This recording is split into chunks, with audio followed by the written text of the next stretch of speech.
Welcome to Seeking Over Striving. Do you constantly think about how to make more money? Are you uncontent and always searching for more? Do you know you need to slow down and see God in your business, but don't? Hey, I'm Beth, and I too was a Christian entrepreneur trapped in the cycle of boss babe culture. Like you, I felt the pressure of six figures, lived on social media, and hit burnout. I told myself there was no way to have a successful business without idolizing wealth and constant hustle. And then God showed me the truth. I needed to leave behind the way I'd been doing things and just follow Him. In this podcast, you will learn how to build your faith, see God in your business, and renew your mindset. So dust off that Bible, girl, and let's dive in. Hey, did you know that I have a private Facebook group for women just like you? Burnt out Christian entrepreneurs who want to find peace and fully trust in God's provision instead of striving their way to success. I know how hard this is, and I wanted to create a community of women who knew just how you feel. So join my private Facebook group, Making Money with God, at bit.ly/makingmoneywithgod.com, and I will see you there. I feel like as an entrepreneur, your identity is such an easy thing to get hijacked. We are so wrapped up in what we're doing, our business, how to make it profitable, successful, fruitful. You know, we're going to always try to work with excellence and integrity and all the things. But as an entrepreneur, I feel like losing our identity in our work is such a pitfall. It's definitely something that's happened to me. And it's something that I really never thought of until probably about the last year or so.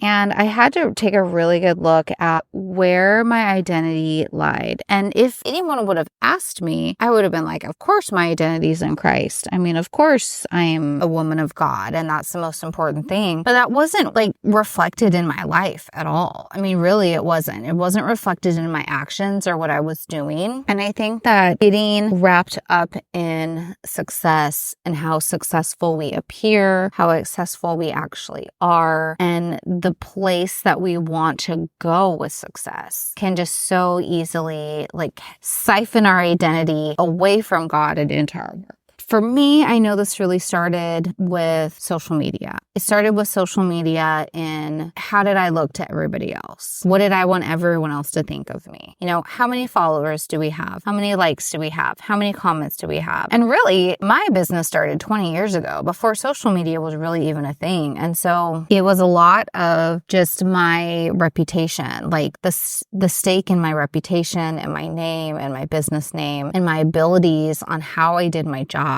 was probably the root of where my identity got started. It didn't start with the social media thing because 20 years ago, social media wasn't a thing. Even like 10 years ago when I was really in some deep spots of my job, social media just wasn't a factor. But I think that social media amplified all of it quite a bit. But identity in Christ is what we really should be rooted in all the time. And we can easily get hijacked into thinking that we are just rooted in our business. Identity in Christ is really who we are, what we're about, what our fruits are, the fruitfulness of our lives that flow through our business too, and who we really believe that we are. And I think when we are really riding on the success of our business as being part of our identity, that can be really volatile. And that's where we just really get into that self-sovereign space too, like I talked about in the last episode. But being obsessed with how our business looks to everybody else is just clear evidence that that's where our identity lies. And of course, we want to work hard. We want to have a good business. We want to work with excellence and integrity. It's okay to want to be good at your job and to be good at your business and all of those things.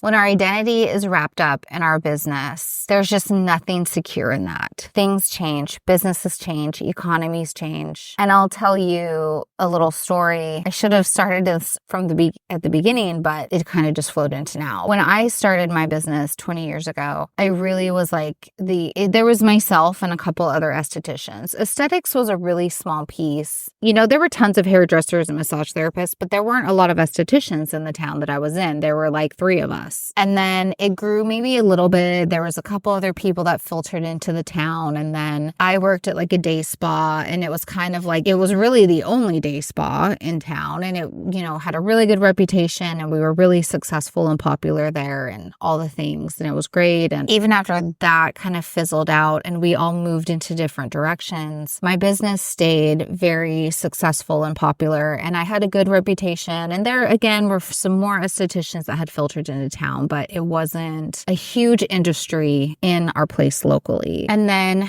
I would say maybe a year and a half ago, a lot changed in the industry. I would call it a year and a half ago, like some medical spas opened. Another like very big, very successsul aesthetic studio moved in right down the street from me. And then it seemed like there was just this flood of estheticians that graduated. I think through COVID too, people got out of that like 9-to-5 lifestyle and they, kind of like threw themselves into entrepreneurship and doing things that they loved rather than just like the typical 9-to-5 job or whatever. And that's good. I mean, all that's good stuff. But there was suddenly this huge flood of estheticians that were graduating local schools and came into town. So it really wasn't just me and a couple of like pockets of other people. It was some really major, huge, successful, shiny, new, fancy businesses opened. And I freaked out, to be honest. I mean, I don't think that I've actually even shared this with anybody. Maybe I'm sure I have. I really freaked out. It really freaked me out. And I got really afraid. And I was like, oh no, I'm this old shoe. And now there's all these new fancy places. And I really felt like I had to keep up with all of them. Like I made some really stupid decisions. I made some really, really stupid financial decisions, investing in things, trying to keep up with the Joneses of these other businesses. And I'm telling you, I'm paying the consequences. It's not cool. But it was all out of fear. It was like my identity was so wrapped up in my job and my reputation and my business name that when other things came in, I felt so threatened and so afraid. And it was gross. It was a gross feeling. I did not want to feel like that. And it dissipated over time. And eventually, like I worked through it with God. And after a while, I actually felt really grateful for these other businesses. I mean, it was great to have places to refer clients to for services that I didn't offer. It was great that these industries were thriving in our town instead of people having to go out of town for these services. It was just great for our community and our local economy and the industry of aesthetics as a whole. It was great. And I still feel that. I'm so grateful that they're around. But at the beginning, I was totally freaked out and super territorial and afraid and threatened and crazy. And that was all because my identity was rooted in my work. And if my identity had not been there, I would have just felt nothing but gratitude and excitement for these businesses from the beginning. I would not have made really costly mistakes out of fear. I would not be paying those consequences now. And it would have just played out differently. If my identity had been rooted in Christ, I would have felt so secure. That is the only way you are ever going to feel secure, is when your identity is rooted in Christ, because He is the firm foundation, the only foundation, and your